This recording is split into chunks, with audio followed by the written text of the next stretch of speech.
雄浑的鼓声穿透岁月的烟尘，敲打着大地的胸膛。这是景颇族古老的传承，是伴随景颇族一路迁徙、一路发展的伙伴，也是齐乐桥老人穷尽一生的守护。景颇族的香脚鼓和香脚鼓舞是我们景颇民族产生而产生，它是我们的生产、生活、文化的最大的一个文化传统文化之一。这个我们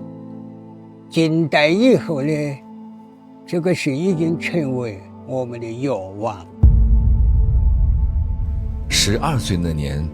大爹为齐乐桥亲手做下第一面竹鼓开始，这声音便成了他生命的旋律。退休后，他背起行囊走村串寨，像一名文化的拾荒者，挨家挨户去寻访那些即将被遗忘的老艺人。他用后半生的光阴，为这个民族修补了即将断代的传统文化。现在他已经整理并传承下4、5套最为古老的景颇族象脚鼓舞舞步，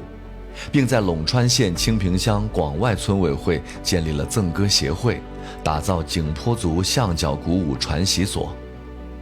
这项即将消失的技艺，终于在他耗尽半生的不懈努力下得以延续流传。